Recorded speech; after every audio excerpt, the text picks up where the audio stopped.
I'm Jason Dial. I'm the welding instructor here at Duncanville High School. My story is pretty simple. I kind of grew up in a country town, pretty small, and for us shop was a really big deal. Had a really cool shop teacher at the time. He was a young guy and he really inspired a lot of us. My first tax-paying job was as a welder, 16 years old, and so from there on my skills progressed, and I ended up building race cars and hot rods for nearly 30 years, and then got to about 40-ish and decided to put the tools down and share what I've learned over the years.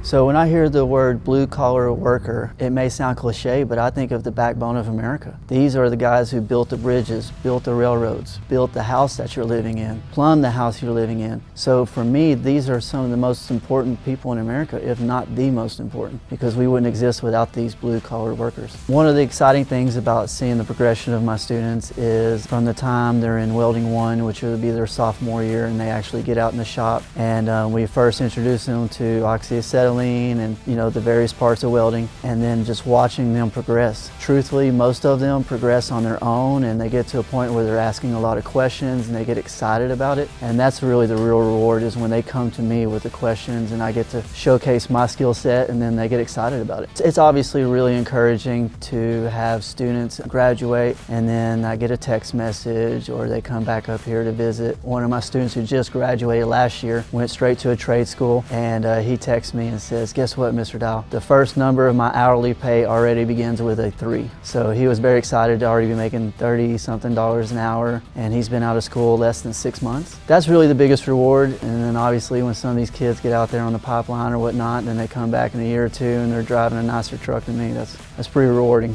So in reference to whether you need to attend a 4-year college or university or something of that nature versus going out and getting a trade, which you can usually do in a very short amount of time, a 4-year university for me would not have been an option. I was not the best student, even though I feel like I'm pretty smart. To be able to be a good student is a skill, and not all of us possess that. Some of us also really just like working with our hands and building things and constructing things, and I was one of those students. So from the very beginning, I knew that I didn't want to go to college, and I was very fortunate to have a really good mentor at a young age who advanced my skill set in welding and fabrication, and then I got to build race cars for nearly 30 years, and that was my dream from the beginning. I think that the blue-collar trades are extremely crucial for America in the way that, if I'm not mistaken, I think the average master craftsman right now is in their 50s. And so there is a big skill set gap between young people and these master craftsmen. Some of these younger students are smart enough to get on board and understand that they can do really well for themselves and become a craftsman in whatever field that is, carpentry, electrician, plumber, welder. They can really get ahead in life, and those skills are only going to become more valuable.